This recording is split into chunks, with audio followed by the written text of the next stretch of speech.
Hello dear students,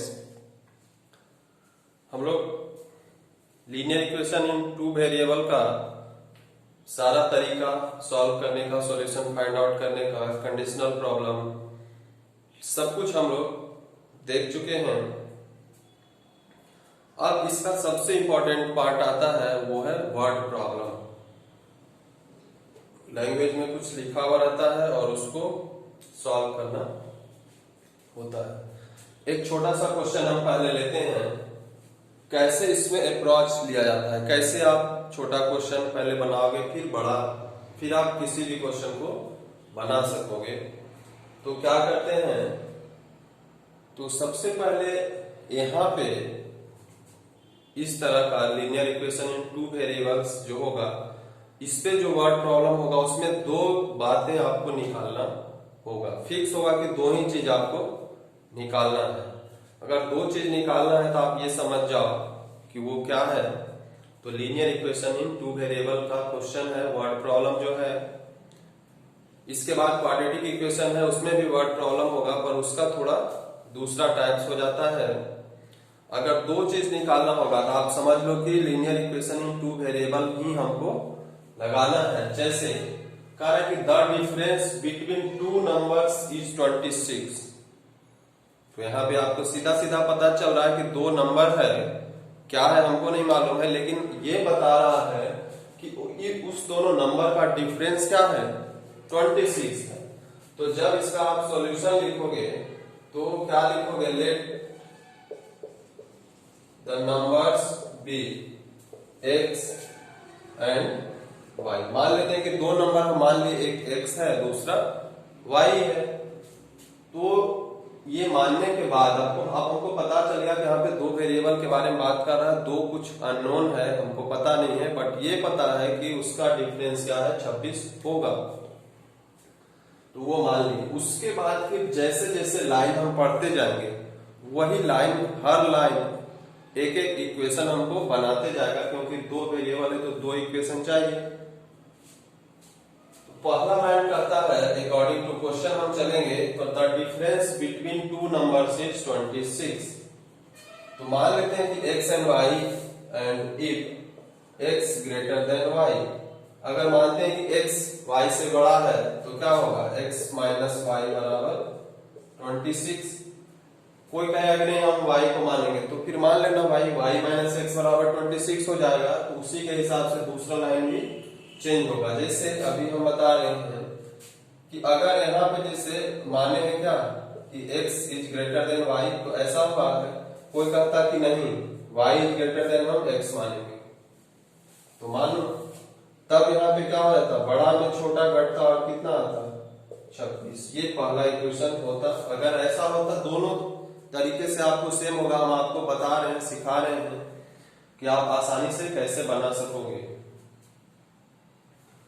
अब ये पहला लाइन का काम खत्म हो गया, ये लाइन यहां तक का काम समाप्त। उससे हमको एक इक्वेशन मिल गया। एक इक्वेशन अभी और चाहिए हमको, तब सॉल्व कर पाएंगे, क्योंकि पेयर ऑफ लीनियर इक्वेशन होगा। अब उसके बाद क्या था, and one number is 3 times the other. कहा कि एक नंबर जो होगा वो दूसरे का 3 गुना होगा, तो बड़ा नंबर ही छोटे का 3 गुना होगा। तो ये भी अकॉर्डिंग टू क्वेश्चन क्या होगा, बड़ा यहाँ पे x है तो x क्या होना चाहिए, x बराबर 3y होना चाहिए, क्योंकि x बड़ा है और बड़ा one number is 3 times of other, मतलब bigger number is 3 times of smaller number. तो ये हमारा, अगर इसको अरेंज करके लिखते हैं तो x माइनस 3y बराबर 0, ये दूसरा इक्वेशन हो जाएगा। और अगर यहां पे लिखना चाहे तो क्या लिखेंगे, y बराबर 3x। क्यों, क्योंकि यहाँ पे y बड़ा नंबर हम लिए हैं, तो यहाँ पे क्या हो जाएगा, y माइनस 3x बराबर 0। अब एक इक्वेशन x माइनस 3y बराबर 0 है और दूसरा x माइनस y बराबर 0 है। अगर इस दोनों को हम यहाँ पे भी x है, यहाँ पे x है। आपको सॉल्व करने का तरीका पता होना चाहिए। पहले भी आपको हम बता दिए हैं। आपको अगर सॉल्व करने नहीं आएगा तो फिर वर्ड प्रॉब्लम से आप इक्वेशन बना भी लोगे तो भी कुछ होने वाला नहीं। वैल्यू सेम है, साइन भी सेम है, तो क्या करते हैं, सब्सट्रैक्ट करेंगे। तो 2 माइनस 1, तो माइनस प्लस और माइनस, तो ये खत्म हो जाएगा। और 3y माइनस है, 1y प्लस है, तो माइनस 2y बराबर इधर क्या होगा, सॉरी यहाँ 26 है, तो क्या हो जाएगा माइनस का 26, अब माइनस से माइनस खत्म हो जाएगा, y बराबर क्या हो जाएगा 26y2 यानी कि 13 आ गया।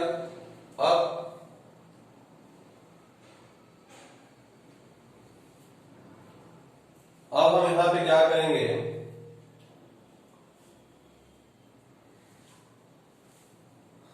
y को कहीं हम पुट करेंगे किसी में, या तो आप इस सेकेंड इक्वेशन में पुट कर दें या फिर फर्स्ट में पुट करें। तो मान लेते हैं कि अगर हम यहां से डायरेक्ट भी आप x का वैल्यू निकाल सकते हैं, तो x बराबर क्या है 3y यानी कि 3 इंटू 13 बराबर कितना हो गया 39, यानी कि यहां से x बराबर क्या आया 39 और y बराबर क्या आया 30। ये आंसर हुआ हमारा। x यहाँ पे ग्रेटर था तो x 39 आया, y 30, तो ये कंडीशन सेटिस्फाई हुआ। ये इक्वेशन 2 था, इसी को हम इस फॉर्म में लिखे हैं। कोई कहता कि इस फॉर्म में है, इसको अगर करता तो हम वो इक्वेशन यहाँ पे लिखते हैं y माइनस एक्स बराबर 26, और तब इसको अब हम क्या करेंगे, y को एलिमिनेट करेंगे, साइन चेंज है, साइन सेम है, वैल्यू सेम है, तो क्या हो जाएगा सब्सट्रैक्ट करेंगे। सब्सट्रैक्ट करेंगे तो यहाँ माइनस 2x बराबर माइनस 26, तो x बराबर क्या हो जाएगा 13 हो जाएगा, 2 से 13 बार में कटेगा। अब x बराबर अगर इसमें हम पुट कर दें यहाँ, तो y बराबर क्या हो जाएगा 3 इंटू 13, तो क्या होगा 39, तो x बराबर 13, y बराबर 39। तो हमको x y से मतलब नहीं है, हमको दो नंबर से मतलब है। नंबर हमारा क्या है 39 है और 13 है। नंबर यहाँ पे भी क्या आया है 39 और 13 है। कौन x है कौन y है, इससे हमको कुछ विशेष मतलब नहीं है। कौन x है कौन y है उससे हमको विशेष मतलब नहीं, लेकिन जो हम कंडीशन लेंगे वो जो नंबर आया है वो सेटिस्फाई करना चाहिए। जैसे ये जो दो नंबर हम जो निकाले हैं, इसका वेरिफिकेशन आप करोगे कि आपका जो आंसर आया है कि वो सही आया है या ऐसे ही कुछ भी आ गया है। तो वेरिफिकेशन कैसे करेंगे, तो कहता है the difference between two numbers is 26। तो अब इस दोनों को घटा के देखिए, तो 39 में जब आप 13 घटाओगे तो 26 आ जाएगा। तो यानी कि पहला है तो सेटिस्फाई हो रहा है, दूसरा भी होना चाहिए। ऐसा नहीं कि एक हो गया दूसरा नहीं हो रहा है तब कोई बात नहीं, दोनों होना चाहिए। पूरा क्वेश्चन का स्टेटमेंट सेटिस्फाई होना चाहिए। फिर कहता है कि one number is 3 times the other, तो ऑब्वियसली 39 क्या है 13 को 3 से गुना करेंगे तो 40 आएगा कि नहीं। तो one number is 3 times the other, यानी कि जो हमारा आंसर आ रहा है वो इस स्टेटमेंट को वेरीफाई कर रहा है। तो अगर वेरीफाई करेगा, ये अलग अलग मेथड है, ये पहला ऐसा बना है, ये दोनों आपको दोनों बनाने का आवश्यकता नहीं। या तो आप इसको बनाइए और यहाँ आंसर लिखिए, या इसको बनाइए यहाँ पे आंसर लिखिए, जो आपका मन है। हम दोनों तरीके से बना दिए ताकि आपको ये ना लगे कि हम x को ही बड़ा क्यों माने, हम y को भी बड़ा मान सकते हैं। तो मानिए कोई दिक्कत नहीं है। और उसके बाद में चेक के लिए आप स्टेटमेंट को जरूर चेक कर ले, बहुत 10 सेकंड टाइम लगेगा, ताकि आपका आंसर क्या है वैलिड है या नहीं है। एक दूसरा प्रॉब्लम लेते हैं। The coach of a cricket team buys 7 bat and 6 ball for ₹3800, मतलब 7 बैट और 6 बॉल खरीदता है, टोटल उसको पे करना पड़ता है 3800 रुपया। लेटर बाद में C wise 3 bat and 5 balls for ₹1750। बाद में फिर वो 3 बैट और 5 बॉल खरीदती है, कितने में? ₹1750 में। तब पूछता है कि find the cost of each bat and each ball. तो इस तरह के क्वेश्चन को बनाते समय सबसे पहले हम सबसे लास्ट का सेंटेंस देखते हैं। सबसे पहले ऊपर क्या है उसको हमको मतलब नहीं है, अगर पढ़ना है तो ठीक है, लेकिन पढ़ लो, पर ध्यान किस पे देना है? लास्ट सेंटेंस पे, कि क्या पूछ रहा है।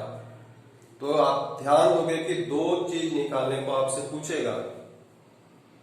जैसे पिछले क्वेश्चन में 2 नंबर का सब्सट्रैक्शन था और बोल रहा था फाइंड देम, मतलब फाइंड 2 नंबर्स। तो लास्ट में हम वही जो पूछा उसी को हम माने थे। तो यहाँ पे भी जो पूछ रहा है, इसका सॉल्यूशन जब आप बनाओगे तो जो पूछ रहा है, क्या पूछ रहा है कि कॉस्ट ऑफ ईच बैट और कॉस्ट ऑफ ईच बॉल, 2 चीज पूछ रहा है। तो आप मान लो कि let cost of 1 bat is ₹X। हम मान लेते हैं कि एक बैट का ₹X कीमत होगा, क्योंकि ईच बैट जो बोलेगा निकालने वही हम मानेंगे, क्योंकि वही हमारा लास्ट में वैल्यू आएगा। और फिर कॉस्ट ऑफ 1 बॉल ईच कितना हो जाएगा? तो ₹Y हम मान लेते हैं। अब ये मानने के बाद ये लास्ट स्टेटमेंट जो है उससे हम मान लिए, जो निकालना है वो मान लिए। अब हम उसके बाद सबसे ऊपर चलेंगे। ये आपको हर क्वेश्चन में यही करना है। पूरे वर्ड प्रॉब्लम में एक ही रूल है कि सबसे पहले जो लास्ट लाइन है उसमें जो 2 चीज आपको निकालने को बोला जा रहा है, जो 2 चीज निकालने बोला जा रहा है उसी को आप 2 वेरिएबल में मान लोगे। बैट को भी कोई कहता है नहीं हम बैट को Y मानेंगे, बॉल को X मानेंगे, तो मानो भाई, उसी हिसाब से यहाँ ऑपरेशन करना होगा। अब अकॉर्डिंग टू क्वेश्चन चलेंगे। अकॉर्डिंग टू क्वेश्चन मतलब क्वेश्चन जो करता है इसके साथ वो हम करेंगे। क्या करता है कि coach of a cricket team buy 7 bat and 6 ball for ₹3800। तो अगर एक बैट का कीमत X है तो 7 बैट का कीमत कितना हो जाएगा? 7X होगा। सीधी बात, एक बैट का कीमत अगर X हम माने हैं तो 7 बैट का कीमत कितना होगा? 7X प्लस क्या होगा, क्योंकि और भी इसके साथ और क्या खरीदा है? तो 6 बॉल भी खरीदा है, और एक बॉल का कीमत अगर हम Y मान लिए हैं तो 6 बॉल का कीमत क्या होगा? 6Y। और ये सब कुछ खरीदने में उसको कितना रुपया खर्च हो गया? तो 3800 रुपया खर्च हो गया। ये हमारा इक्वेशन फर्स्ट बन गया। पहला स्टेटमेंट का पहला जो लाइन है उससे एक इक्वेशन बन गया। यहां तक का काम खत्म। अब फिर दूसरा स्टेटमेंट आता है, दूसरा स्टेटमेंट से दूसरा इक्वेशन बनेगा। अब कहता है कि उसके बाद फिर क्या करती है वो जो कोच है, 3 बैट खरीदती है और 5 बॉल खरीदती है, और उसके लिए पे कितना करती है? तो ₹1750 पे करती है। तो फिर इसमें क्या होगा? 3X प्लस 5Y बराबर क्या हो जाएगा? 1750। यही होगा। क्यों यही होगा? क्योंकि 1 बैट का कीमत X तो 3 बैट का 3X, फिर 1 बॉल का Y तो 5 बॉल का 5Y, और ये सब कुछ वो कितना में खरीद रही है? तो 1750 में खरीद रही है। तो ये होगा। अब ये इक्वेशन आपको निकल गया, 2 इक्वेशन निकल गया। अब आपको इक्वेशन सॉल्व करने आना चाहिए। आप जिस मेथड से सॉल्व करें, लेकिन जनरली सब एलिमिनेशन मेथड से सॉल्व करता है, तो एलिमिनेशन मेथड से सॉल्व करने आना चाहिए आपको। तो मान लेते हैं कि अगर आप X को एलिमिनेट करना चाहे या Y को एलिमिनेट करना, जिसको आप चाहते हो उसको आप करें, आपकी मर्जी है। तो अगर X करना चाहते हो तो 7 और 3 है, तो 7 और 3 का एलसीएम कितना होगा? 21। यानी कि इसको 21 बनाना है और इसको भी 21 बनाना है। तो यहाँ 7 में क्या करना होगा? पूरे में 3 से गुणा करना होगा, तो ये 21 बन जाएगा। और ये 3X है तो इसमें क्या करना होगा? 7 से अगर हम गुणा करें तो ये 21 बन जाएगा। अभी इस पे हम ध्यान देंगे, बाकी गुणा होने से क्या हो रहा है उसको हमसे उससे कोई मतलब नहीं है। और जब ऐसा होगा तो अब हम गुणा करके लिख देंगे कि 3 इंटू 7 क्या हो जाएगा 27x प्लस 6y इंटू 3 क्या हो जाएगा 18y। गुना जब होगा तो वो सबके साथ गुना होता है। फिर उसी तरह से 38 इंटू 2 कितना हो जाएगा, अगर इसको गुना करोगे तो 114 हो जाएगा और 0 0, ये हमारा थर्ड इक्वेशन आ जाएगा। उसी तरह से फिर 3x इंटू 7x, तो ये भी क्या हो जाएगा 21x हो जाएगा। यहां पे क्या हो जाएगा 7 इंटू 5 35y हो जाएगा। और यहां पे आप जब आप गुना करोगे तो कितना हो जाएगा,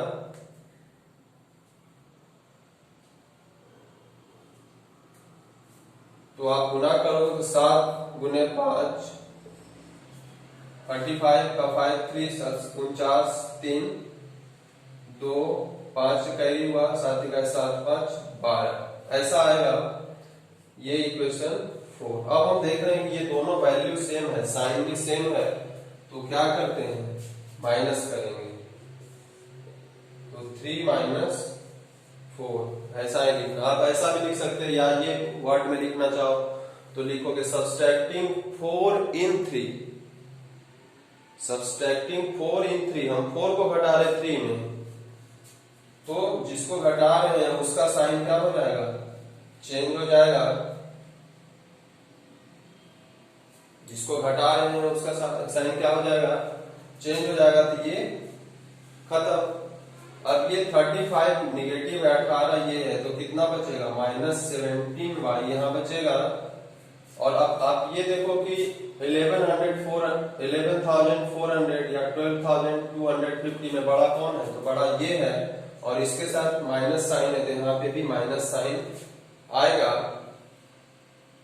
अब बचेगा कितना, तो बचेगा आप देख लो भाई 0, इससे करोगे तो 5 12 2 यहाँ पे है, एक कैरी होगा इससे, तो 12 4 गया तो 8, फिर 1 बचेगा 1 और 1 0, कुछ बचेगा इतना ही बचेगा, माइनस से माइनस खत्म हो जाएगा और y का वैल्यू क्या हो जाएगा, और y का वैल्यू हम निकालें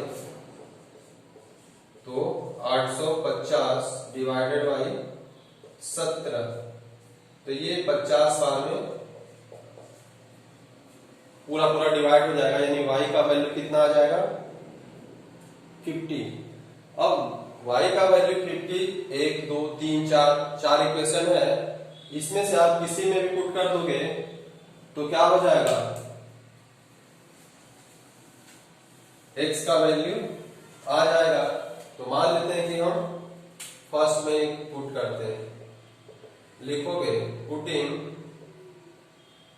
y बराबर 50 इन इक्वेशन 1, तो जब पुट करेंगे तो यहाँ पे क्या हो जाएगा 7x प्लस 6 इंटू 50 बराबर 3800 ऐसा हो जाएगा। अब 7x यहाँ पे 6 इंटू 50 कितना हो जाएगा 300 बराबर 3800।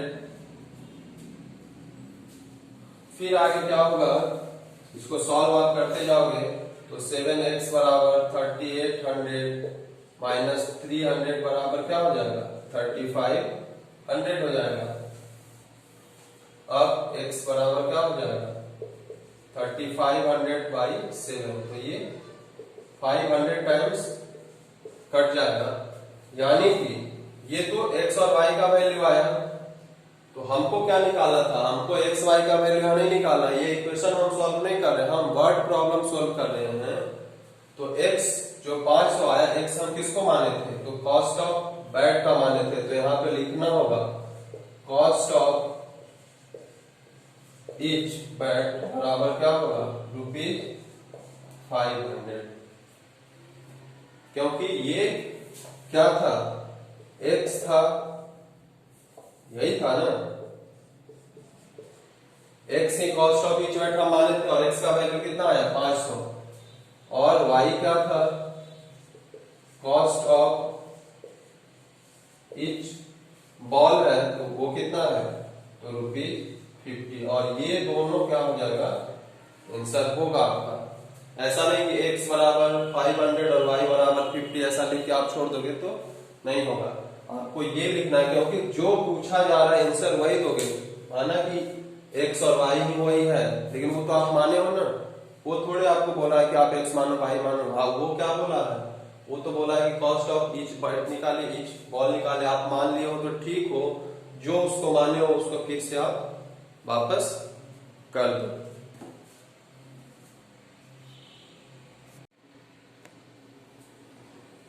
एक तीसरा टाइप हम देखते हैं इसका, फ्रैक्शन वाला क्वेश्चन।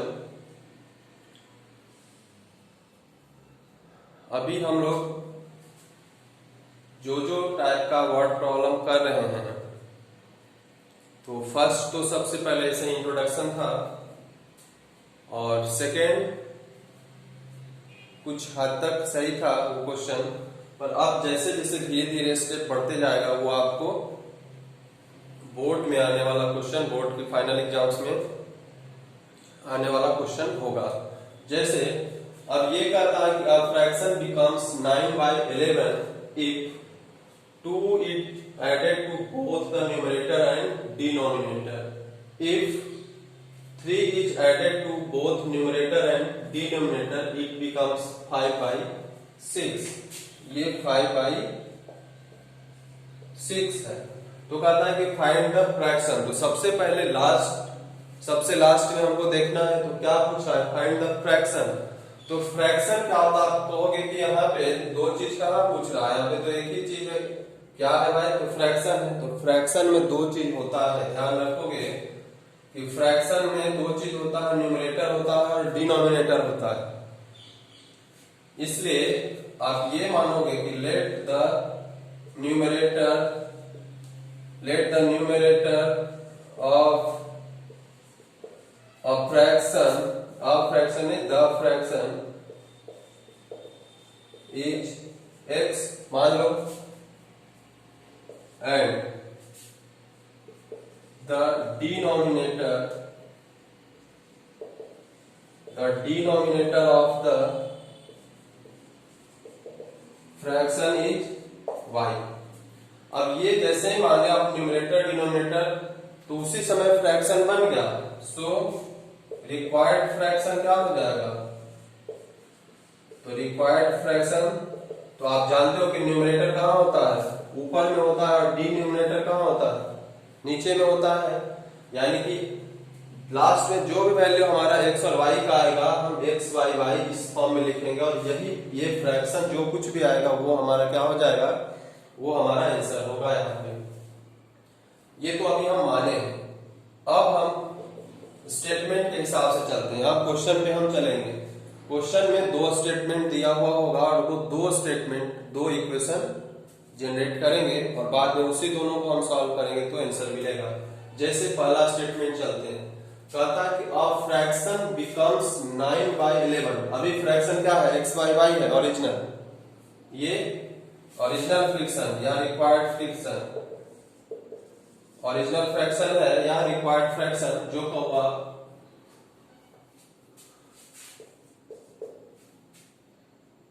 तो कहता है कि ये 9/11 हो जाएगा कब, if 2 is added to both numerator and denominator। मतलब कह रहा है कि x y y तो था ही पहले, लेकिन अगर इसके न्यूमरेटर में भी 2 जोड़ दें और डिनोमिनेटर में भी 2 जोड़ दें, तब ये क्या हो जाएगा, तो ये हो जाएगा 9/11, ऐसा ही हो जाएगा।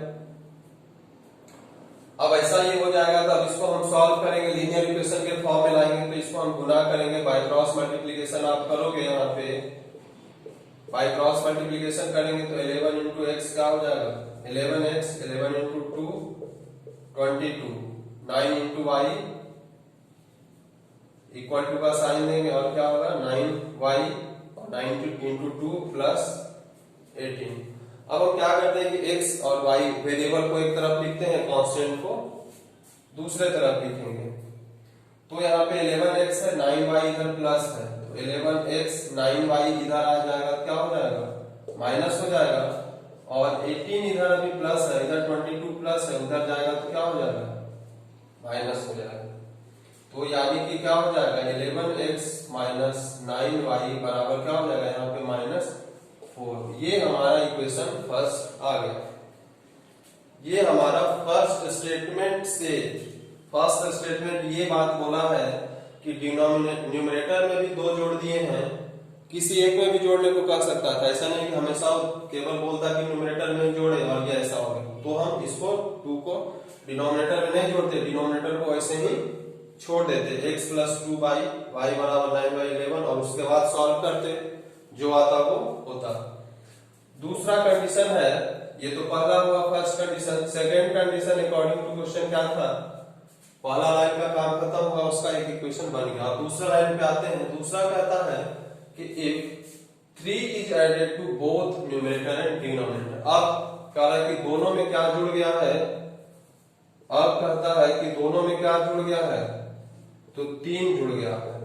न्यूमरेटर में भी 3 जुड़ गया है और डिनोमिनेटर में भी 3 जोड़ दिए हैं। तो अब ये क्या हो गया है, तो एक न्यू फ्रैक्शन जो बना है वो 5/6 हो गया। अब यहाँ पे भी क्या करेंगे, फिर बाय क्रॉस मल्टीप्लीकेशन आप करोगे, तो बाय क्रॉस मल्टीप्लीकेशन जब करते हैं क्या होगा, 6x प्लस 18 बराबर 5y प्लस 15। ये सब सॉल्यूशन का पार्ट है, ये आपको करने आना चाहिए। By cross multiplication, addition, subtraction, जो जहां पे टेक्निकल पार्ट है वो टेक्निकल पार्ट हम स्ट्रेस देके बताएंगे। फिर अब हम क्या करेंगे, वेरिएबल को एक साइड ले आते हैं, इधर 15 है, 18 उधर जाएगा तो माइनस हो जाएगा। तो 6x माइनस 5y बराबर क्या हो जाएगा, -3। ये 2 इक्वेशन हमको मिल गया है। अब ये 2 इक्वेशन हमको मिल गया है, अब इस दोनों इक्वेशन को हमको सॉल्व करना होगा। तो सॉल्व करने का आपको बहुतों मेथड, हम आपको बहुत सारा मेथड बता चुके हैं। आप उसमें से किसी भी मेथड से इसको क्या करेंगे, सॉल्व करेंगे। जैसे अभी हम करते हैं, इसको देखते हैं सॉल्व करके। तो कहता है कि 11x माइनस 9y बराबर -4 है और 6x माइनस 5y बराबर -3 है। यही है 1 और ये है 2। उसी को हम ऊपर लिखें, आपके पास जगह होगा आप नीचे बनाते चले जाओगे। अब हम क्या करते हैं, या तो x को एलिमिनेट करेंगे तो इस दोनों का एलसीएम लेंगे, अगर y को एलिमिनेट करना चाहो तो इस दोनों का एलसीएम लेंगे। तो जो आपको सुविधा लगता है उससे आप करें। जैसे मान लेते हैं हम अभी x को एलिमिनेट करेंगे तो 11 है और 6 है, तो 11 और 6 का एलसीएम कितना होगा, 66 होता है, 66। तो 66 को इसको 66 बनाने के लिए क्या करना होगा, इसमें 6 से गुना करना होगा और इसको 66 बनाने के लिए क्या करना होगा, 11 से मल्टीप्लाई करना होगा। अब उसके बाद जब हम करेंगे तो क्या आ जाएगा, 66x माइनस 9 इंटू 6 54y बराबर -24। ये हमारा इक्वेशन क्या हो जाएगा, थर्ड इक्वेशन हो जाएगा। फिर 11 से करेंगे तो ये 66x माइनस 55y बराबर माइनस का 33 हो जाएगा, ये 4। अब आप देखो कि ये वैल्यू तो सेम है बट साइन भी सेम है। तो जब साइन सेम होता है तो हम क्या करते हैं, तब हम सब्सट्रैक्शन करते हैं। तो सब्सट्रैक्शन करेंगे तो ये निगेटिव, जो निगेटिव है वो पॉजिटिव और जो निगेटिव है वो पॉजिटिव, साइन चेंज हो जाएगा तो ये तो खत्म हो जाएगा। अब 55 55 पॉजिटिव 54 निगेटिव, तो क्या बचा यहाँ पे, y बचेगा और यहाँ पे 33 पॉजिटिव 24 निगेटिव, तो क्या बचेगा 9। y का वैल्यू क्या आ गया, 9 आ गया।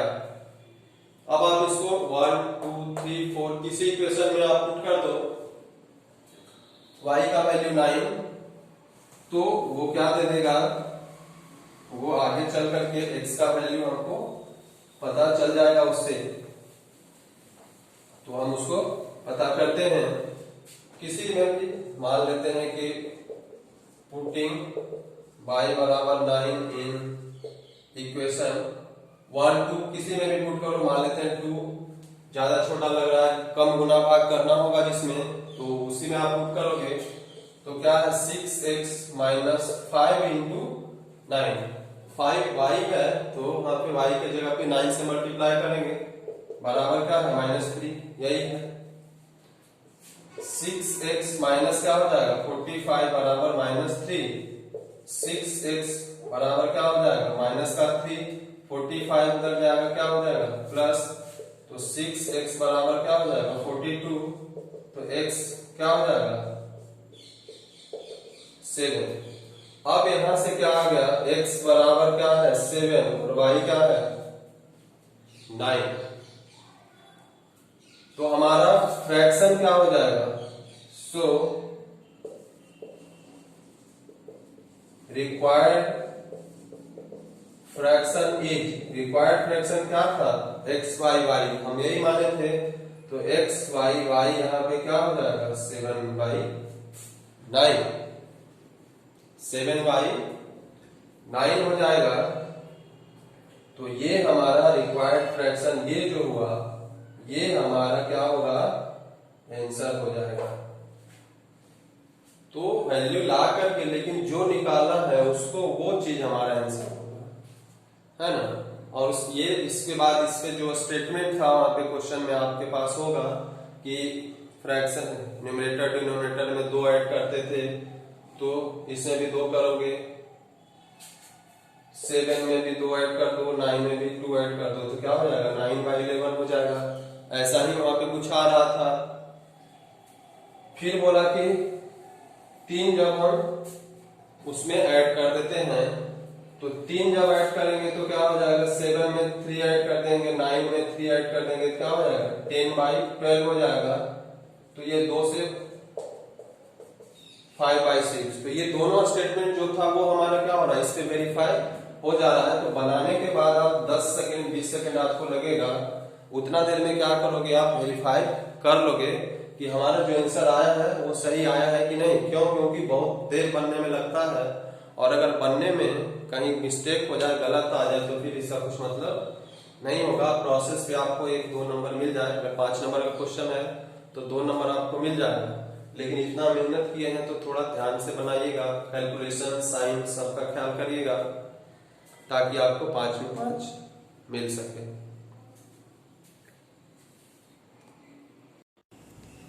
अब एक इसी में दूसरा टाइप और लेते हैं। कहता the sum of 2 digit number is 9। एक 2 डिजिट का नंबर है, उसके दोनों डिजिट का आपस में सम क्या होगा 9 है। Also 9 times this number, 9 times this number, 9 times this number is twist the number obtained by reversing the order of digit. Find the number। ये क्या रहा है, जैसे आप लिख दिए हो 23, ये एक नंबर है, इस दोनों के डिजिट का सम कितना हो जाएगा 2 + 3 5 हो सकता है। अब कहेगा कि इसको अगर हम रिवर्स कर दे डिजिट को, यूनिट प्लेस पे 3 है, टेंस प्लेस पे 2 है, आप कह दे कि नहीं यूनिट प्लेस पे 2 हो जाए, टेंस प्लेस पे 3 हो जाए, तो सम तो दोनों का अभी भी उतना ही रहेगा, सम उतना ही रहेगा, लेकिन अब तो नंबर क्या हो गया, नंबर तो चेंज हो गया, या तो ये इससे ज्यादा है या उससे, मैंने कुछ उसमें क्या हो गया चेंजिंग आ गया। तो वही बात वो कह रहा है कि 9 टाइम्स दिस नंबर, यानी कि पहले जो नंबर था उसका 9 टाइम्स क्या होगा twist the original, twist the number obtained by reversing the order of digit। Order of the digit को रिवर्स करने से जो नंबर बना है उसका 2 गुना पहले नंबर के 9 टाइम्स, 9 गुना के बराबर, ये स्टेटमेंट है। और उसके बाद कहता है कि फाइंड द नंबर। तो आपको यहाँ नंबर से लग रहा होगा कि आपको एक ही चीज बोल रहा है कि नंबर निकाल लें, तो हम 2 कैसे माने। तो यहाँ पे आपको देखना होगा कि सम ऑफ 2 डिजिट नंबर की बात किया जा रहा है, तो हम मान लेते हैं कि late the unit digit of the number is x and tens digit of the number is y। कोई यूनिट प्लेस पे होगा, कोई टेंस प्लेस पे होगा, देन नंबर इज, तो नंबर क्या होगा, तो हम जो जैसे अभी 23 है तो 23 को हम क्या लिख सकते हैं 3 इंटू 1, और ये यूनिट प्लेस पे है तो 3 इंटू 1 उसको लिखेंगे, उसका प्लेस वैल्यू होता है 2। टेंस प्लेस पे है तो 2 को हम 10 से मल्टीप्लाई करते हैं, और इसको जब आप ऐड करोगे तो फिर इसका वैल्यू आता है। तो जो यूनिट प्लेस पे उसको 1 से मल्टीप्लाई करके लिखते हैं, और जो टेंस प्लेस पे उसको 10 से। तो टेंस प्लेस पे अभी यहाँ पे कौन है, हम मानेंगे टेंस प्लेस पे y है, कोई मानता है नहीं, हम यूनिट प्लेस पे y को मानेंगे, टेंस पे x को मानेंगे, तो मानना है। तो यहाँ नंबर क्या हो जाएगा, तो नंबर हो जाएगा 10y प्लस x, क्योंकि हमको वेरिएबल हमको पता नहीं है कि नंबर को क्या है, तो उसको हम इसी फॉर्म में लिखेंगे, उसके प्लेस वैल्यू के फॉर्म में, कि टेंस डिजिट y है तो वो 10y, और यूनिट डिजिट पे x है, x इंटू 1 क्या होगा x। ये नंबर हमारा है, आंसर हमारा फाइंड द नंबर जो होगा, तो ये यही हमारा आंसर होगा। बाद में x y का वैल्यू जो आएगा उसको हम पुट करेंगे। अब हम चलते हैं स्टेटमेंट पे। तो स्टेटमेंट कहता है कि the sum of 2 digit number is 9, यानी अकॉर्डिंग टू क्वेश्चन डिजिट क्या क्या है, या तो x है या फिर y है, तो इस दोनों का सम क्या है x प्लस वाई बराबर 9। पहला इक्वेशन बहुत आसान, इसका काम खत्म। अब उसके बाद आता है ओरिजिनल नंबर, हमारा ये है, ओरिजिनल नंबर ये है। अब कहता है ये तो ओरिजिनल नंबर है, आफ्टर इसमें कह रहा है कि number obtained by reversing the order of digit. अब डिजिट के ऑर्डर को हम रिवर्स कर देते हैं, मतलब अभी जो यूनिट प्लेस पे है उसको हम टेंस प्लेस पे ले जाते हैं, और जो 10 प्लेस पे है उसको हम यूनिट प्लेस पे ले जाते हैं। तो अब यहाँ पे हम आगे लिखेंगे after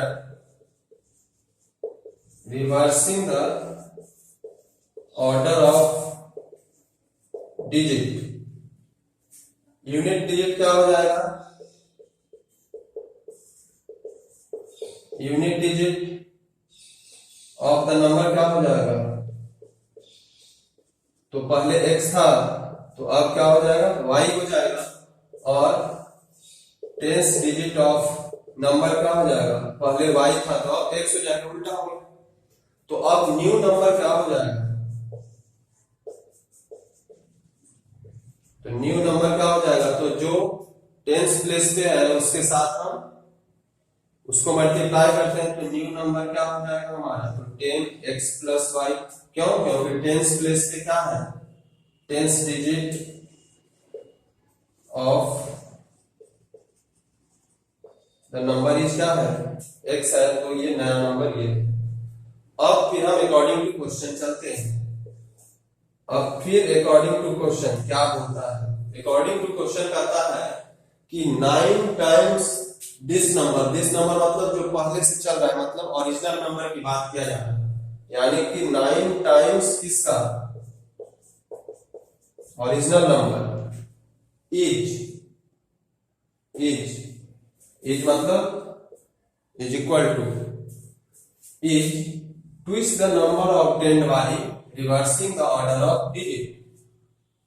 twist the number obtained by reversing the digit क्या है, हम यही आया है, तो इसको हम क्या लिखेंगे 2 into 10x plus Y. Statement का यही मतलब है कि 9 गुना पहले नंबर का 9 गुना बाद में जो नंबर रिवर्स करके लाए हैं उसके 2 गुना के बराबर है। अब इसको हम सॉल्व करेंगे तो 90y प्लस 9x गुना करेंगे बराबर 20x प्लस 2y, ऐसा होगा। अभी सबको हम x और y को सबको एक तरफ हम ले जाते हैं, तो आप जब एक तरफ ले जाओगे तो मान लेते हैं इधर ही लाते हैं हम, तो क्या है यहाँ पे 9x है माइनस 20x हो जाएगा, ये प्लस x वाले को पहले लिखते हैं, तो 9x माइनस 20x और 90y प्लस में है और ये 2y जब इधर आ जाएगा तो माइनस हो जाएगा, ऐसा होगा। तो 9x माइनस 20y कितना हो जाएगा माइनस 11 का x, और 90y माइनस 2y कितना हो जाएगा प्लस का 88y बराबर क्या हो जाएगा 0। अब देखिए यहाँ पे माइनस 11 से हम दोनों तरफ डिवाइड कर देते हैं, क्योंकि माइनस 11 इसमें भी है, माइनस 11 उसमें भी है, तो माइनस 11 से जब हम डिवाइड करेंगे, dividing by minus 11 on both side, दोनों साइड जब हम डिवाइड करेंगे, इसको हम ऊपर लिखते हैं ताकि आपको दिखे अच्छे से। तो क्या आया था माइनस 11x प्लस 88y बराबर 0, यही था हमारा, इसको हम रहने देते हैं। तो माइनस 11 से दोनों को डिवाइड करेंगे, ऑन जो आप करोगे वो लिखना होगा, on dividing by minus 11 on both side, यानी कि इधर भी माइनस 11 से डिवाइड हो जाएगा, इधर भी माइनस 11 से डिवाइड हो जाएगा, तो माइनस 11 से माइनस 11 क्या होगा, केवल यहाँ x बचेगा और यहाँ से 11 से 8 वाले डिवाइड होगा, माइनस से प्लस क्या होगा माइनस, तो माइनस 8y बराबर 0 में किसी से भी डिवाइड करो क्या फर्क पड़ता है, तो 0 का 0 ही रहेगा। तो ये हमारा क्या होगा दूसरा इक्वेशन हमको मिलेगा, और पहला इक्वेशन क्या है x प्लस वाई बराबर 9, यही पहला। तो अब हम देख रहे हैं कि यहाँ दोनों वैल्यू सेम है, साइन भी सेम है, तो क्या कर देंगे 2 माइनस 1 कर देंगे, तो साइन क्या हो जाएगा चेंज हो जाएगा, खत्म हो जाएगा। अब यहाँ पे दोनों माइनस है, तो माइनस 9y बराबर माइनस 9, माइनस माइनस खत्म, y बराबर 9y 9 1 हो जाएगा, y बराबर 9y 9 1 हो जाएगा। अब किसी में भी इक्वेशन 1 में अब हम लिखेंगे यहाँ पे पुटिंग y बराबर 1 इन इक्वेशन 1, इक्वेशन 1 में अगर हम पुट कर देते हैं कितना y बराबर 1, तो x प्लस 1 बराबर 9, तो x बराबर क्या हो जाएगा 9 माइनस 1 यानी कि 8, तो x बराबर क्या हो गया 8 और y बराबर क्या हुआ 8, ये दो आया, पर अभी आंसर नहीं आया हमारा। आंसर क्या था, आंसर हमारा था नंबर था, तो नंबर क्या है, तो नंबर हमारा 10y प्लस x था, नंबर क्या था 10y प्लस x था। ये तो डिजिट अभी निकाले हैं, यूनिट डिजिट पे कौन था तो x था, तो यूनिट डिजिट पे x लिख देते हैं, 10 डिजिट पे 1 था तो 18 हुआ, वो ऐसे भी लिख सकते हैं, और नहीं तो डायरेक्ट यहाँ पे नंबर जो हम निकाले इसमें पुट करेंगे, 10 इंटू वाई के जगह पे 1 और x के जगह पे 8, तो 10 इंटू 1 10 प्लस 8 18, तो hence the number is 18, ये आंसर आपका हो जाएगा। अब इसके बाद इस पे इसको चेक करने का अगर है, इसको आप चेक करें, चेक अगर इसको आप करें तो इस दोनों के डिजिट का सम कितना है 9 है, 8 प्लस 1 9 आ रहा है। इसको अगर उल्टा करते हैं तो 18 का उल्टा क्या हो जाएगा 81, तो कहता है कि इसका 9 गुना और इसके 2 गुना के बराबर होगा, यही कहा था। तो इसको आप गुना करोगे तो 162, इसको भी गुना करोगे तो 162। दोनों का दोनों स्टेटमेंट सेटिस्फाई हो रहा है, यानी कि जो हम आंसर निकाले हैं वो क्या है, सही है। तो आप लास्ट में रफ में जरूर चेक कर लेंगे, फेयर में चेक करने की आवश्यकता नहीं है, रफ में चेक करोगे। तो ये हमारा 4 तरह का क्वेश्चन देखे हैं। 3-4 तरह का इसमें और है, रिवर एंड बोट प्रॉब्लम है, डिस्टेंस वाला प्रॉब्लम है, एज का प्रॉब्लम है, एज रिलेटेड प्रॉब्लम। तो वो सब हम क्या करेंगे अगले लेक्चर में। तब तक आप इसको प्रैक्टिस करें, जहां पे प्रॉब्लम हो फिर से आप वीडियो को देखें कि स्टेप एकदम फिक्स है कि वही करना है आपको, दूसरा कुछ भी नहीं करना है, just memorise, practice and memorise. Thank you.